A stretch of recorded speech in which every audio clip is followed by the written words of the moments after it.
Periodismo hoy.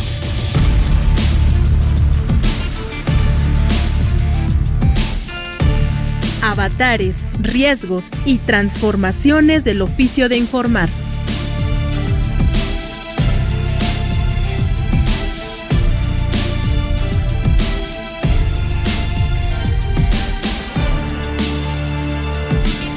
Hola, ¿qué tal? Muy buenas tardes. Hoy es martes y como todos los martes a esta hora del mediodía, pasadita a la 1 de la tarde, estamos iniciando una emisión más de Periodismo Hoy a través de todas las frecuencias de Radio Educación. Yo soy Andrés Solís y como siempre me da muchísimo gusto saludar al otro lado del universo, al otro lado del ciberespacio, a mi queridísima Alexia Cervantes. Alexia, ¿cómo te encuentras? Muy bien, Andrés, encantada de saludarte en este martes de Periodismo Hoy. Muy contenta de tener esta oportunidad de abordar estos temas que pues consideramos son importantes, además de que sean importantes para el gremio, son importantes para la ciudadanía. Y es que en el programa de hoy vamos a hablar de un paquete de reformas, de nuevas leyes para dar coherencia al andamiaje jurídico en materia de protección a periodistas en nuestro país, porque es un desgarriate.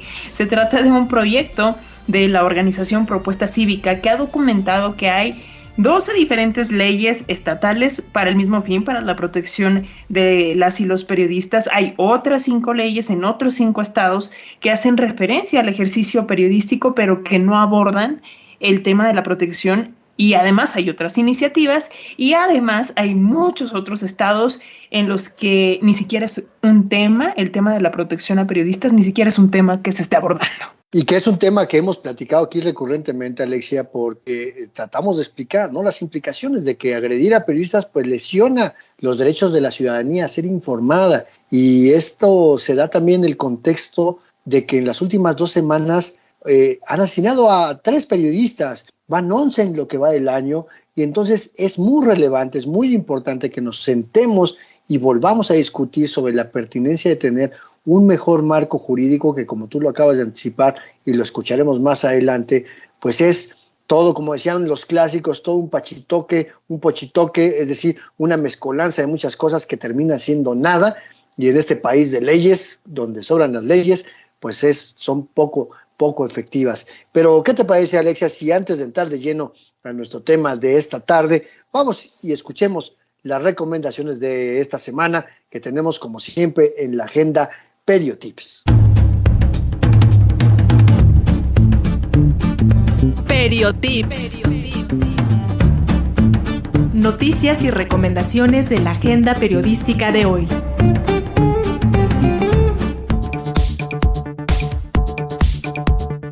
Comenzamos con nuestras recomendaciones.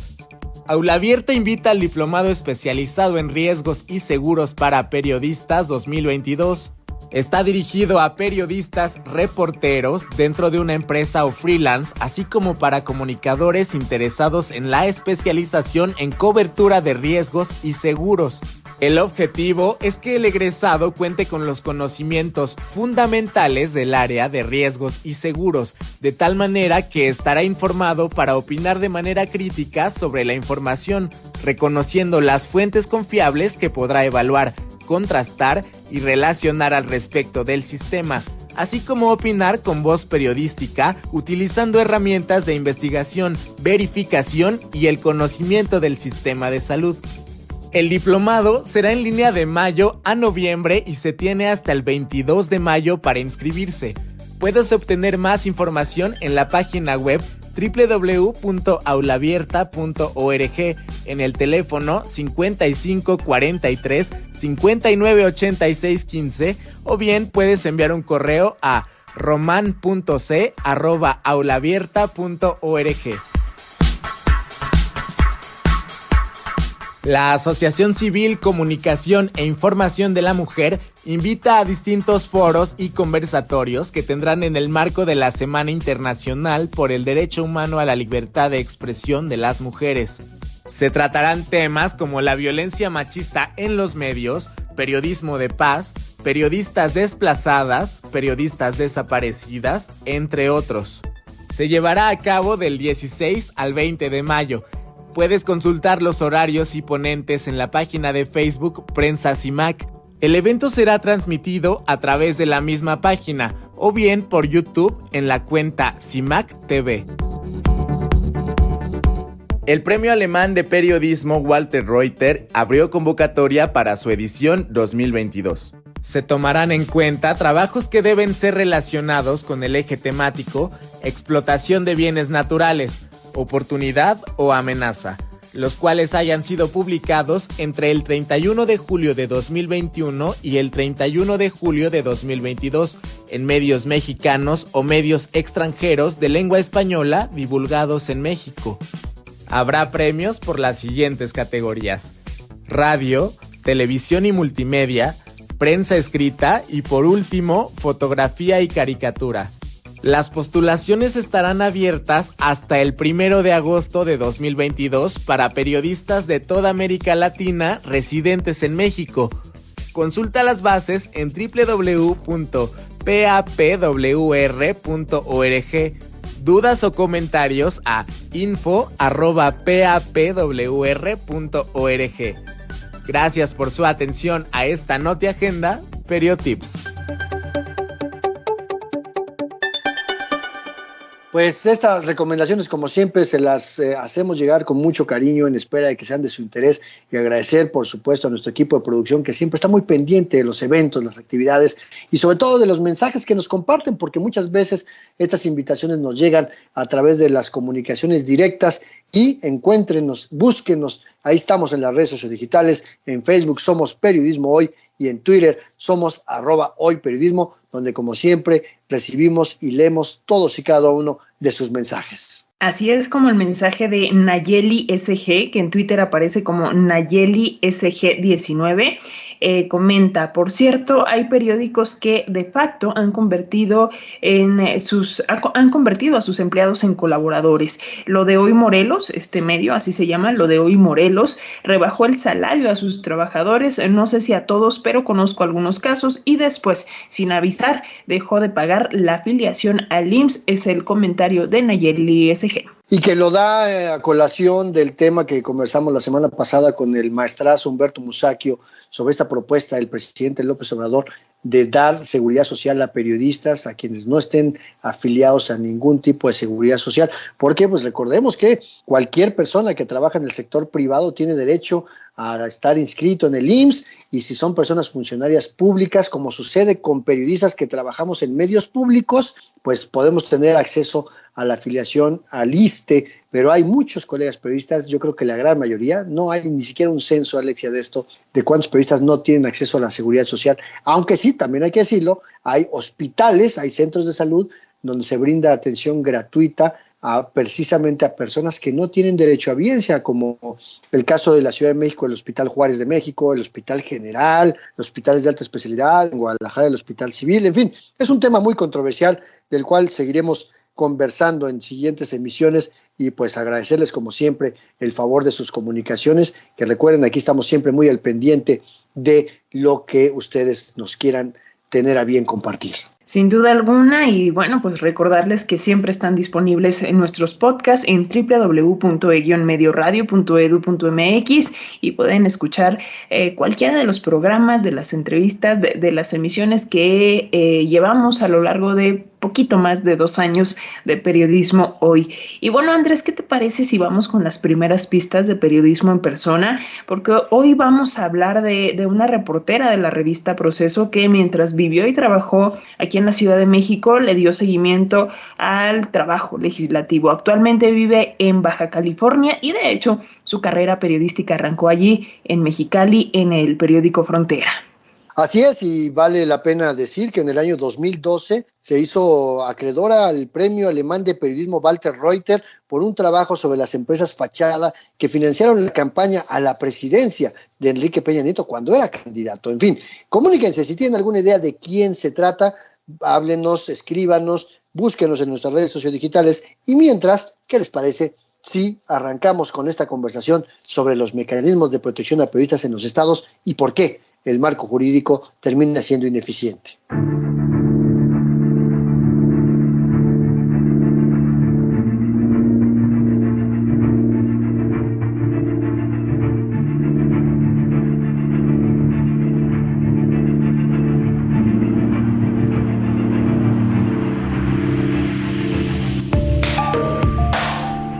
Siempre hemos dicho que México es un país de leyes, el problema es que estas leyes no se cumplen. Y cuando hablamos del tema de protección a periodistas, que es un tema recurrente aquí en este espacio, pues lo hemos comentado. Hay una ley que no es ni ley federal ni ley general, es solamente una ley, la Ley de Protección de Personas Defensoras de Derechos Humanos y Periodistas, vigente desde 2012, a la cual se han sumado otras 12 leyes similares de protección en igual número de entidades. Pero también hay otras 5 leyes que no son necesariamente de protección, que hablan de algunos temas sobre periodismo. Algunas son leyes perversas que generan relaciones poco sanas en temas de pues ayudas, apoyos económicos que no deberían de existir.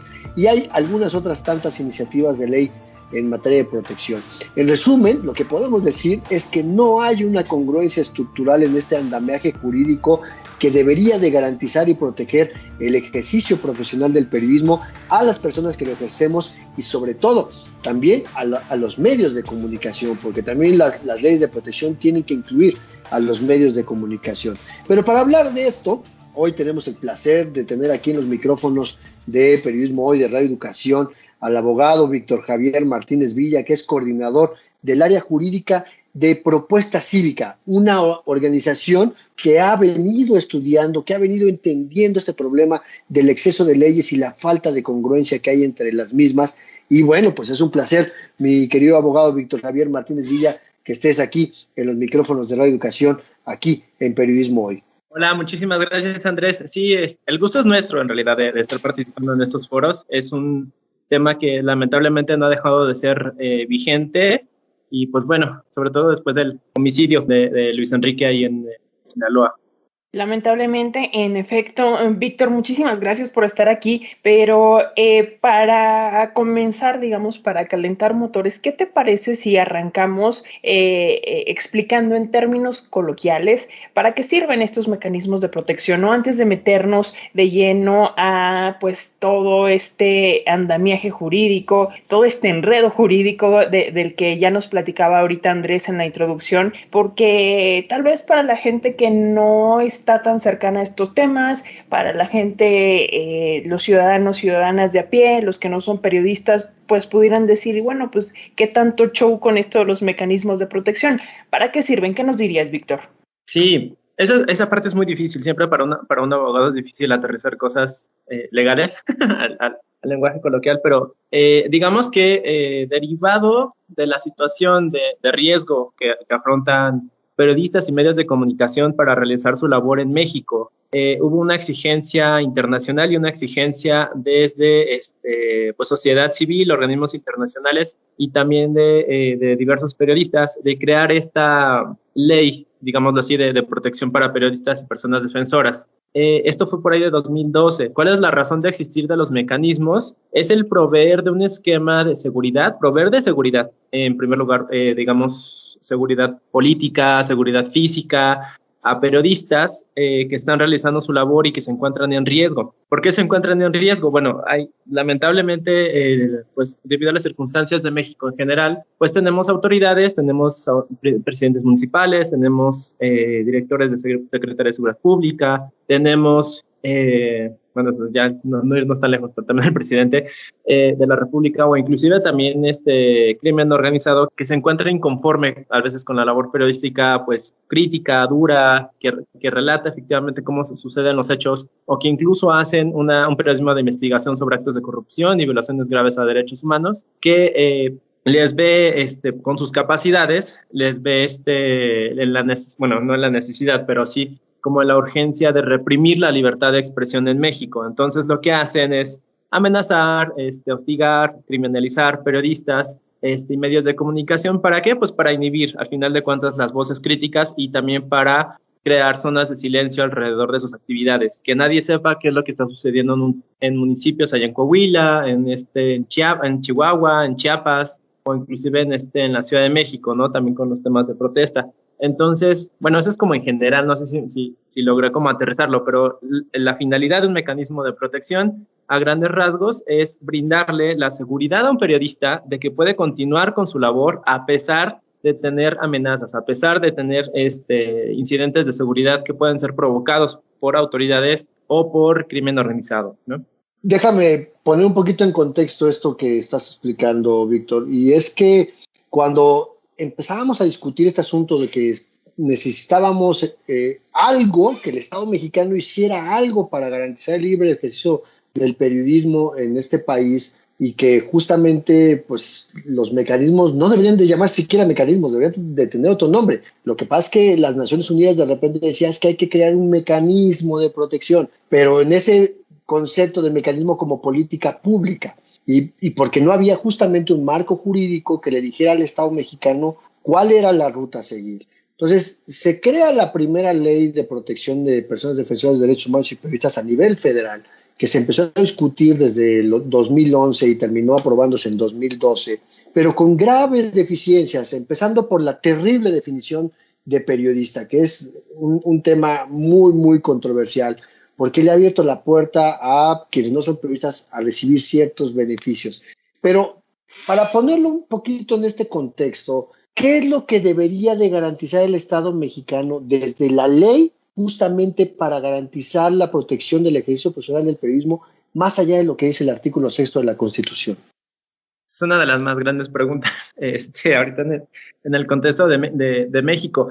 Recientemente, creo que fue la semana pasada, si mis fechas no me están fallando, si mi imagina no me está fallando, se presentó un libro, digamos como más bien un análisis legislativo que hizo Propuesta Cívica sobre cómo se regula la libertad de expresión en México. Y aquí abordamos el análisis de diversas normativas que impactan en el ejercicio periodístico, principalmente de ver al periodista como una persona que necesita la protección, la prevención también frente a agresiones, pero también temas de garantía de sus derechos, ¿no? Entonces, el más digamos, como el más común es el tema de protección, ¿no? Analizar la ley de protección federal, digámoslo así, como la ley que crea el mecanismo federal, las mini leyes de protección, pero también hay varios temas que trascienden para el ejercicio de la libertad de expresión, como lo es pues el ámbito penal. Lamentablemente hay varios tipos penales que fueron identificados vigentes y que siguen atentando contra el ejercicio de la libertad de prensa.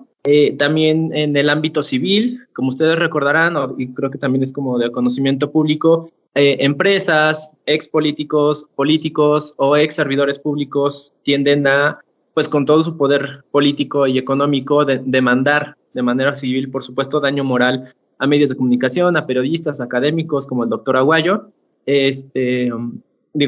como una forma de represalia o de inhibir investigaciones en su contra, ¿no? Entonces, también estamos proponiendo reformas en ese sentido. O sea, estamos hablando que hay, digamos, como un espectro difícil para poder captar el número de demandas por acoso judicial al año, pero en las que nosotros tenemos documentadas o que hemos acompañado, pues nos damos cuenta que los jueces civiles dan entrada a cualquier demanda, incluso frívola o notoriamente improcedente, de actores políticos, empresarios, y esto pues, crea situaciones de 2, 3 años, casi a veces 5 o a veces 6, como le sucedió al doctor Aguayo, de angustia por no saber si van a tener que pagar una suma millonaria que les están condenando, o si después de 6 años se les declara que efectivamente estaban ejerciendo su libertad de expresión, ¿no? Y el otro lado, la otra muy importante que normalmente se deja fuera de la discusión, o digo que no es tan notoria, es el tema de los derechos laborales.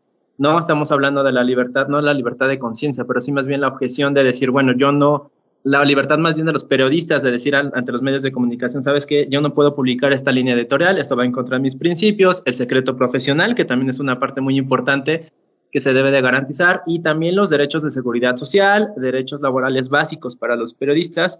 Hay muchos compañeros y compañeras en los estados que a veces tienen que sobrevivir a base de mandar notas y de publicar o de enviar notas como de por unas 10 al día.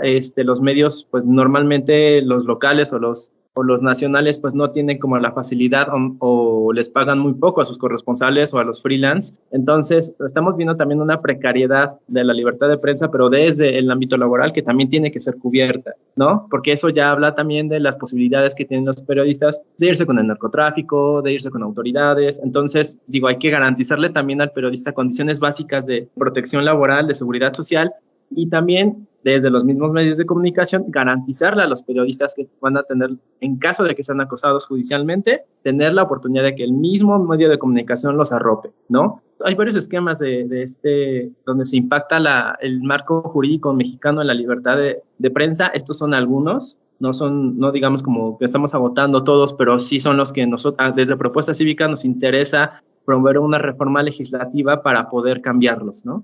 O sea, todo esto que nos acabas de platicar, Víctor, recapitulando, es en lo que en efecto está trabajando Propuesta Cívica como un paquete de, digámoslo así, de reformas, de nuevas leyes para ajustar todo el desgarriate, por así decirlo, que ya nos contaba Andrés, ¿no? Estas leyes en lo general en el país que abarcan todo México, las leyes locales, las iniciativas nuevas que se están trabajando, pero ¿en qué punto llegamos a este desgarriate, o como dice el periodista Rogelio Hernández en su más reciente columna, en su desmadre legislativo? ¿Cómo llegamos a este punto y por qué no, diría un ciudadano común y corriente? Esa es mi duda también, porque yo sé que Andrés, por supuesto, tú están muy empapados de este tema del mecanismo, pero yo diría, ¿por qué no nos quedamos con un mecanismo a nivel federal que funcione bien y olvidamos los demás mecanismos estatales? Esa es mi pregunta, y como sé que no hay preguntas tontas, sino tontos que no preguntan, la pongo sobre la mesa. ¿Qué nos dices, Víctor? Una muy buena pregunta. Hay un fenómeno, en teoría México es una federación y cada estado, lo vuelvo a repetir, en teoría, o más bien como en la Constitución, pues son libres, ¿no? Entonces, digamos, de publicar sus propias leyes, también hay constituciones locales, etcétera. ¿A qué voy? Hay una necesidad a veces de los estados de responder frente a las agresiones, políticamente de responder frente a las agresiones que están viviendo en sus estados. Y pues también es una parte que es muy, digamos, icónica de México, es que siempre se crean leyes a nivel estatal que pueden contradecir la Constitución federal o que inclusive pues generan solamente como más papel, ¿no? Digamos como ley número 375 de libertad de expresión, cosas de ese estilo. Entonces hay un fenómeno, digamos, como de respuesta política, que a veces los estados dicen como, bueno, ok, tengo que promover una ley para garantizar la seguridad de los periodistas. Pero el otro lado es, bueno, ¿qué tal si te haces un análisis, como tú lo mencionas, de por qué se está agrediendo a los periodistas realmente, ¿no? Porque el crear estos mecanismos locales, estas leyes de protección a nivel local, pues la verdad, a final de cuentas, se vuelven poco efectivas, ¿no?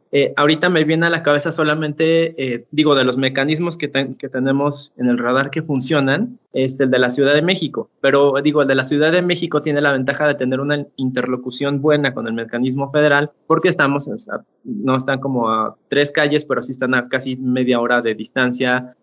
Hay mejor comunicación y normalmente, más bien lamentablemente, cuando existe una situación de desplazamiento forzado de un periodista, vienen a la Ciudad de México o los dejan a la Ciudad de México y es el mecanismo con quien interactúan para gran parte de las medidas, ¿no? Entonces, yo lo vería, hay que plantearlo también de fenómeno de caso por caso o de estado por estado, pero también hay una parte de, digamos, como de este aprovechamiento político, de algunas coyunturas para poder impulsar leyes de protección que a final de cuentas o tienen muy mala definición de periodista, no garantizan la participación de los beneficiarios, ¿no? En las medidas de protección. Esa es una ventaja, por ejemplo, del mecanismo federal, que hay una participación más activa, digámoslo así, de periodistas y defensores de derechos humanos. Y a la par, pues también existe esta contradicción, digámoslo así, que creo que es bastante evidente para las personas que hemos trabajado en sociedad civil, y si uno da las cuentas, por ejemplo, de las notas periodísticas, de las agresiones, es cómo a nivel estatal me van a garantizar la seguridad si estoy sentada en la misma reunión donde está el director de la Secretaría de Seguridad Pública. O sé que fue un presidente municipal, ok, pero tiene contubernio con el gobierno estatal. Entonces, esas contradicciones a la hora de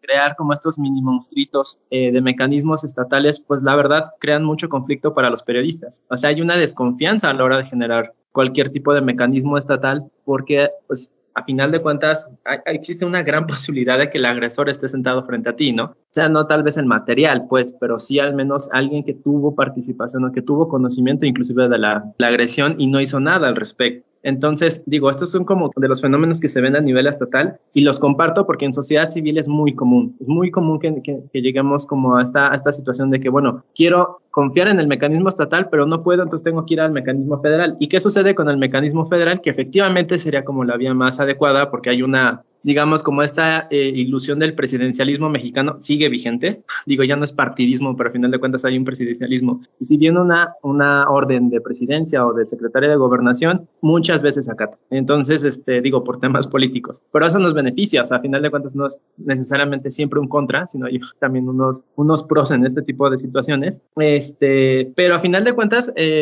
digo, la creación de un mecanismo federal es más bien impulsarlo, como tú lo mencionas, es darle de recursos, dotarlo de capacidades para poder responder a la coyuntura, pero también ahorita estamos viendo que la coyuntura ya los está rebasando. El tema de protección ya va más allá solamente de la protección física. Hay que voltear a otros tipos de protección digital, protección legislativa, seguridad social, protección laboral, porque impulsando solamente las creaciones, el fortalecimiento del mecanismo y se descuida toda la otra, digamos, como todo el otro andamiaje que debería de operar a favor de los periodistas, pues lamentablemente vamos a tener resultados como los que estamos viendo ahorita. Un incremento de agresiones, un incremento de violaciones graves a la libertad de prensa, pero a la par una inefectividad del mecanismo porque está por romper. Ahorita no tengo el dato a la mano, pero van más de 1,000 casos que están vigentes en el mecanismo entre defensores de derechos humanos y entre periodistas. Entonces, hay una crisis muy fuerte sobre la defensa de derechos humanos y de la libertad de expresión.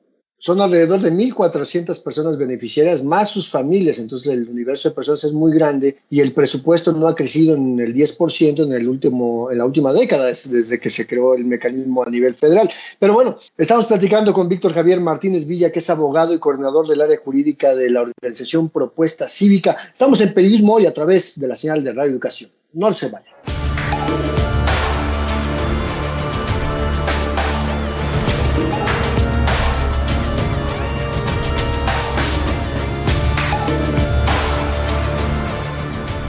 Hacemos una pausa para recordarles que estamos en las redes sociales esperando sus mensajes, sus comunicaciones.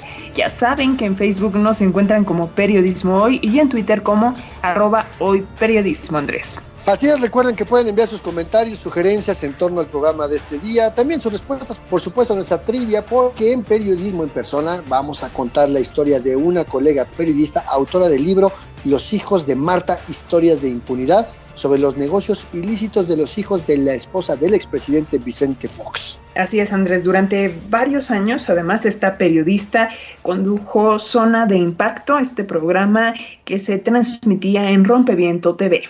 Así que si saben de quién se trata, envíen un mensaje a nuestras redes sociales, envíen por ahí la respuesta y mientras continuamos hablando del paquete de reformas, de nuevas leyes en materia de protección a periodistas que estará enviando al Congreso la organización Propuesta Cívica.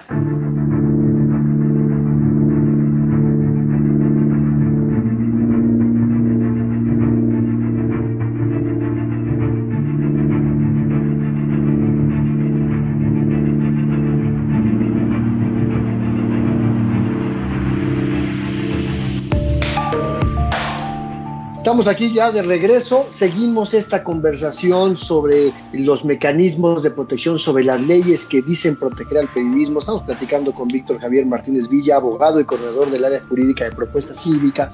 Y bueno, déjame hacer una precisión muy rápida, porque una de las cosas por las cuales no han funcionado estos mecanismos, desde mi óptica muy personal, y te lo he dicho muchas veces, Víctor, es que son mecanismos creados desde una perspectiva de reacción policíaca, es decir, una vez que sucede la agresión, ya quieren poner a operar los mecanismos. Y ese problema que hablabas hace unos momentos de que pues muchas veces el periodista se sienta con su potencial agresor en lo local, también tiene una consecuencia a nivel federal, porque cuando dicen hacer los estudios de evaluación de riesgo en el mecanismo federal y dictan medidas de protección, el mecanismo federal siempre dice, pero no tenemos dinero, entonces las medidas cautelares las opera el gobierno del estado. Entonces sale exactamente lo mismo, ¿no? Ahora, eso es por un lado. Por otro lado, el colega periodista Rogelio Hernández López, en su libro Solo para Periodistas, que salió publicado en 1999, identificó 14 vulnerabilidades generales que por el simple hecho de ser periodistas ya tenemos. No, nos las compramos en el momento en que decidimos ser periodistas. Y si revisamos esas 14 vulnerabilidades, que las compartiremos en nuestras redes sociales, por supuesto, vamos a poder ver que el mecanismo de protección, las leyes de protección al periodismo, solamente estarían solventando una o dos de esas vulnerabilidades. Y entonces tenemos otras 11, 12, 13 vulnerabilidades que no están debidamente reguladas en las leyes, que son todo este tema, que tiene que ver, por un lado, con los derechos laborales, con la estabilidad laboral, salarial, de seguridad social, que debe de ser obligación de las empresas, con el tema de la protección del Estado, de que el Estado garantice el ejercicio del periodismo, que no sea el primero en obstruirnos, que no tienen por qué estarnos pidiendo un gafete o mandarnos una invitación para cubrir un acto público. Y el tercer aspecto tiene que ver con la formación profesional, es decir, qué tanto se capacita el periodista desde la universidad y de manera continua. Entonces, esos son los tres aspectos que habría que estar analizando desde las leyes para romper ese terrible espectro que tenemos, que es los mecanismos de reacción policíaca. No sé tú cómo lo veas, Víctor. Efectivamente, Andrés, esa es una muy buena observación y qué bueno que lo mencionas porque, en esencia, el mecanismo de protección y, el mecanismo de protección federal, no me voy a meter con los demás, pero vamos a centrarnos en el mecanismo de protección federal porque en realidad todos los demás es casi un copy-paste del mecanismo federal. El mecanismo federal, en teoría, tiene, por ejemplo, medidas de prevención y, en teoría, tenía una alerta temprana para estados, o más bien para realizar políticas públicas en conjunto con los estados de prevención, donde se empezaran a ver focos rojos en defensa y periodismo, ¿no? Entonces, hace muchos años, le estoy hablando hace como unos 4 años, es época prepandemia. Se intentó por parte del mecanismo generar planes de prevención en el estado de Veracruz y en el estado de Chihuahua, cuando todavía estaba Javier Corral. Ya sabemos que no es exactamente como un actor totalmente limpio, pero se trató de avanzar, como en estos convenios de colaboración, para formar un plan de política pública que abarcara aspectos más allá de la reacción policíaca, como tú lo mencionas, a favor de la defensa de derechos humanos y del periodismo. No se siguieron, efectivamente nada más ahí fueron a tomar la foto, hubo ahí como 2, 3 participaciones de sociedad civil y periodistas y ahí murió. Y en el estado de Veracruz, porque es el estado de Veracruz, nunca se avanzó. O sea, ahí sí hubo una postura de los periodistas de no vamos a trabajar con el gobierno y están en todo su derecho porque Veracruz, la verdad, es uno de los estados más agresivos, digámoslo así, para ejercer la libertad de expresión. Y pues esto de qué nos habla, de que hay que repensar, por ejemplo, la finalidad de un mecanismo de protección. ¿Por qué no verlo desde la parte preventiva? ¿Y por qué no fortalecer las partes preventivas para no tener que generar una reacción? O sea, a final de cuentas, como tú lo mencionas, sucede la agresión y el periodista tiene que ir al mecanismo. Están a punto de levantar al periodista y tienen que extraerlo del Estado y traérselo a la Ciudad de México, moverlo a otro lado donde el agresor no tenga capacidades para lastimarlo, ¿no? Entonces, siempre es la parte reactiva y si seguimos respondiendo es básicamente como seguir tomando paracetamol para aliviarse una gripe o el COVID. No vamos a hacer absolutamente nada. Tenemos que empezar a tomar medidas preventivas para poder solucionar este tipo de asuntos. Y no necesariamente estamos hablando de la parte legislativa es importante, pero también hay otras partes como las políticas, o sea, como política pública del Estado, también se debe de responder desde las instituciones administrativas para poder generar controles de confianza hacia las policías, mensajes más fuertes en contra de presidentes municipales, mensajes políticos en contra de aquellos diputados, integrantes o militantes de partidos que en el discurso vayan en contra de la libertad de expresión. Son medidas que estoy hablando de la Carta Santa Claus, pero tenemos que hacer un abanico mucho más grande para abarcar estas 14 vulnerabilidades que mencionaba Rogelio y no solamente llegar a una protección física. La protección física, al final de cuentas, inclusive le puede generar más problemas al periodista, ¿no? A veces hay casos que hemos documentado y que también hemos llevado, donde dices, bueno, si pongo un alambrado, una cortinilla y etcétera, pues el crimen organizado va a saber que tengo medidas de protección y no es exactamente como la medida que yo quisiera. No, y los guaruras estorban a la hora de hacer cualquier cobertura. Claro. No, la medida, por ejemplo, de los escoltas solamente funciona para defensores de derechos humanos. Bueno, y eso en algunos casos. O sea, no veo, por ejemplo, a gente que trata, por ejemplo, temas de migración acercarse a una persona en situación de que necesita refugio con 3 escoltas de Guardia Nacional que también fueron agredidos por Guardia Nacional. O sea, vamos, es muy difícil hablar de que el mecanismo vaya a tener la efectividad que se está buscando solamente por la existencia del mecanismo, ¿no? Y chalecos antibalas, carros también blindados, etcétera, que es una cosa que ya, pues evidentemente para un periodista no funciona, ¿no? Para un reportero, para hacer cobertura, es muy vistoso. Entonces, pues digo, para un defensor de derechos humanos tal vez, solo tal vez, y eso es así como un gran tal vez, podría llegar a funcionar, pero la verdad es que a veces pues no es como la mejor medida, porque te expones. Entonces, y rompe con tu vida cotidiana, además. Oye, Víctor, ustedes sabemos que tienen un manual, por así decirlo, un manual para entender mejor justamente qué sí hace, qué no hace el mecanismo, cómo acercarme en caso de que así lo decida como periodista. Vaya, todo esto que nos estás platicando, ¿dónde encontramos dicho manual? Y también cuéntanos en segunda instancia este asunto de, bueno, el paquete de reformas, de nuevas leyes propuestas que están trabajando, cuándo lo presentan ante el Congreso o cómo está esa cuestión. En efecto, tenemos un manual para entender el mecanismo de protección, digámoslo así. Es como el ABC de lo que usted debería de saber antes de ingresar al mecanismo, y está en el portal de Propuesta Cívica. Ahí pueden encontrar todas nuestras publicaciones, incluida esta última que es el análisis legislativo que hemos hecho en materia de libertad de prensa en México, abarcando la materia civil, la materia penal, la laboral y un poquito la constitucional y el tema de protección, ¿no? Y respecto al paquete de reformas, ya fue presentado en el Senado. Fue un evento de hace 2 semanas, si no me equivoco, y de hecho se presentó con la colaboración de la Comisión de Derechos Humanos del Senado, y la presidenta se comprometió, y también el senador Álvarez y Casa se comprometieron a estudiar las reformas, o más bien las iniciativas que se estaban presentando por parte de Propuesta Cívica para iniciar, digámoslo así, el impulso para poder mover estos asuntos, al menos a nivel federal.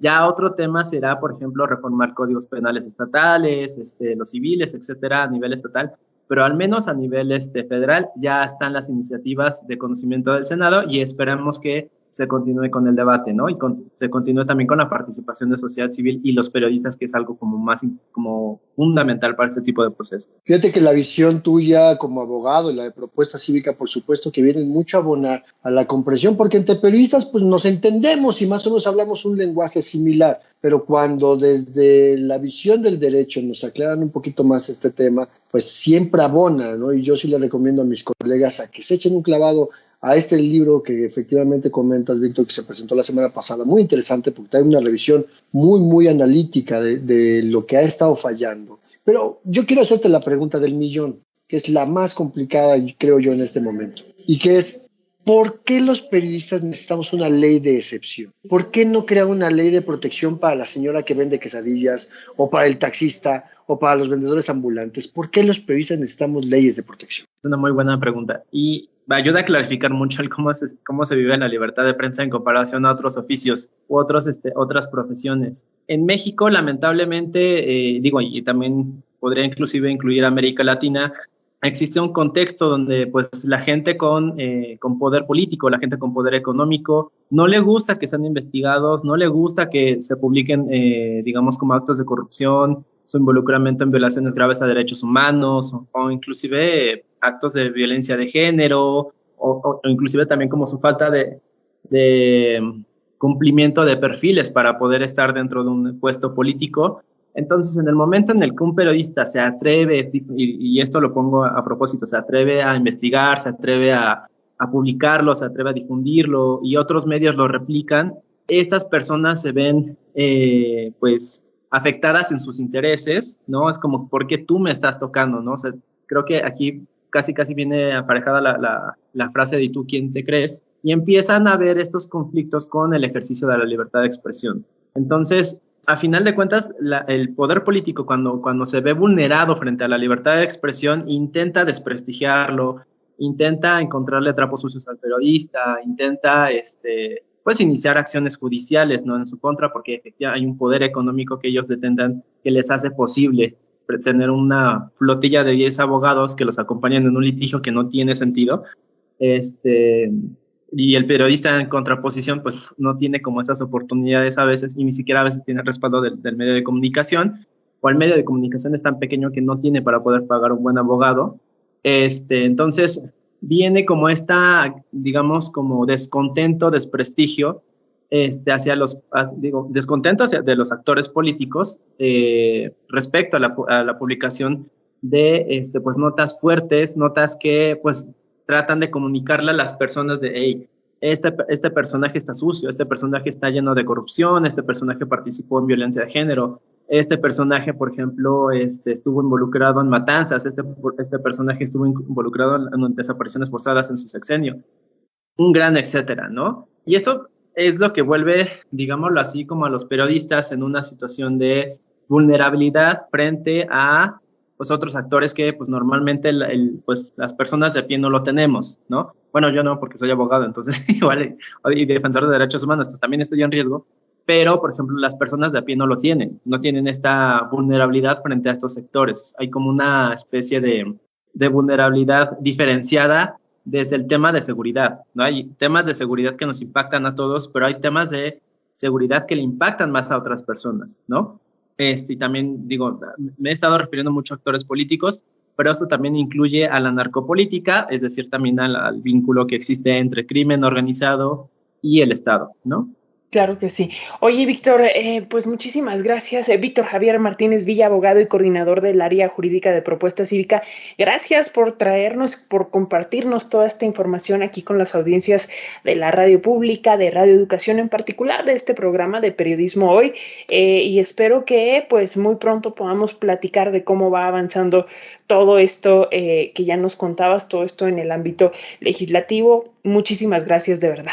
No, muchas gracias a ustedes por el espacio y seguimos también al pendiente. Igual cualquier avance de las reformas o también, digamos, noticias relacionadas a la situación de libertad de prensa, síganos en nuestras redes, en Propuesta Cívica, y ahí estamos al contacto también. Gracias. Pues ahí está. Muchísimas gracias.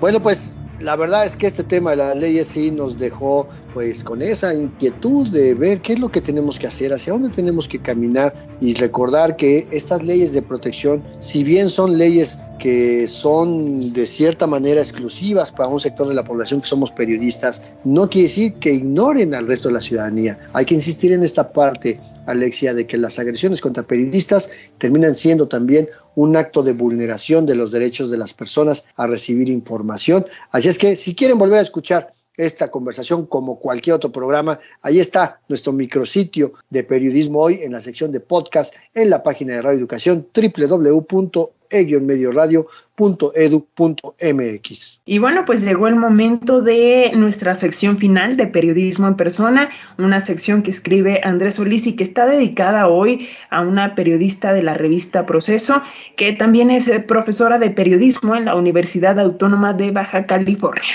Escuchen bien, ¿de quién se trata?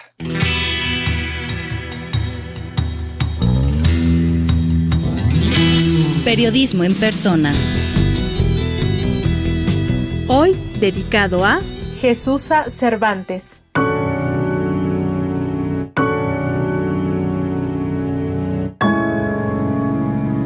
Dicen que nadie es profeta en su tierra, aunque hay muchas historias que demuestren lo contrario. Eso sí, a veces hay que salir de casa para regresar en grande. Crecer en casa, profesionalizarse fuera y luego retornar para seguir demostrando quién es parte de la vida de Jesusa Cervantes.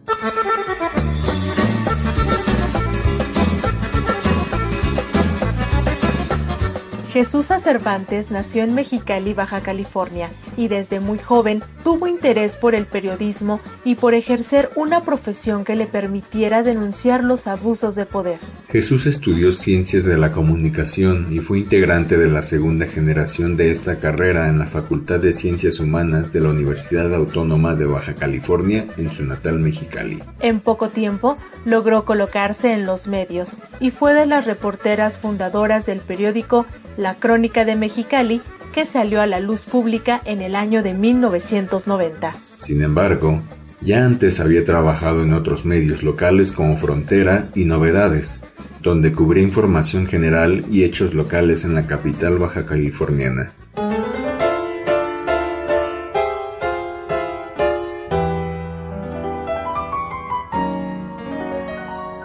Para Cervantes, la ciudad de Mexicali pronto le quedó pequeña en términos profesionales, y en aquellos años 90 tuvo la oportunidad de viajar a Cuba, donde se convirtió en corresponsal del periódico El Norte de Monterrey. Desde la isla del Caribe reportaba sobre los hechos de interés político y económico que despertaron el interés de otros medios, a quienes comenzó a enviar información especial. Como corresponsal de El Norte, a su regreso a México, la reportera tenía un lugar reservado en la redacción del diario Reforma, el hermano menor del diario Neoleonés. En la capital del país se consolidó como una periodista profesional y de Reforma pronto se fue al diario El Economista y a El Universal, impresos que le dieron la llave para que fuera convocada por el semanario Proceso para ser reportera investigadora en 2001.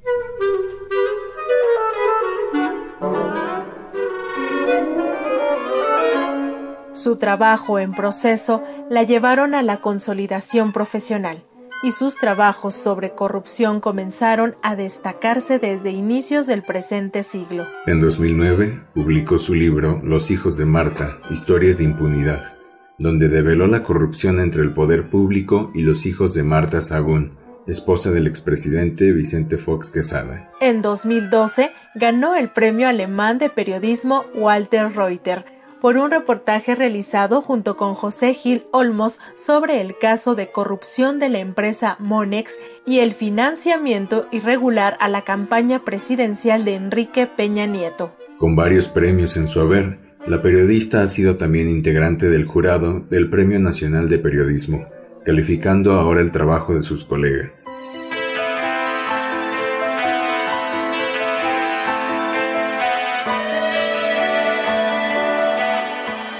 Jesús Cervantes continúa trabajando intensamente. Regresó a su natal Mexicali para dar clases en su alma mater y trabaja conduciendo el programa vía streaming Zona de Impacto en la plataforma Rompeviento. Ella es, sin duda, una joven periodista que es ejemplo de constancia y profesionalismo, ya que regresó a su lugar de origen a compartir su conocimiento y experiencia con las nuevas generaciones.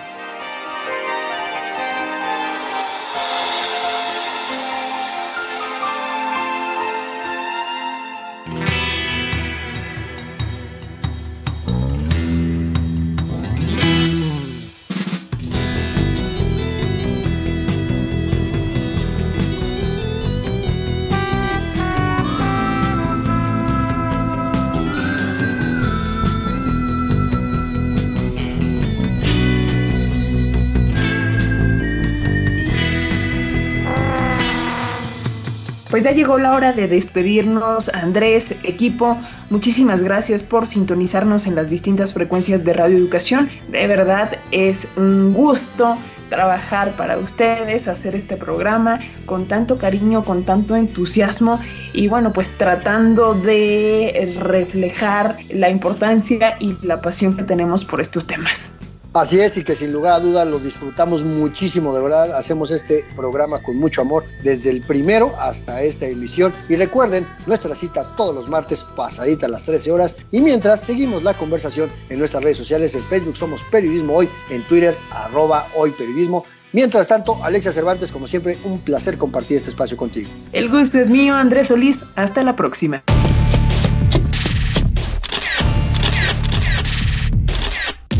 Periodismo Hoy.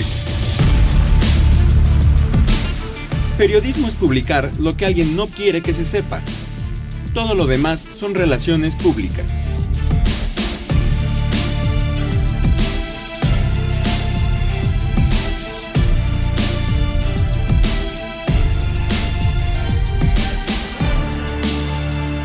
Trabajamos para usted en el servicio social Saraí Pérez y Daniel Hernández, la edición digital Alejandro Ramírez, la musicalización de Oscar Solís, Edith Rojas en la asistencia de producción, en la conducción Alexia Cervantes y Andrés Solís, en una producción a cargo de Graciela Ramírez para Radio Educación.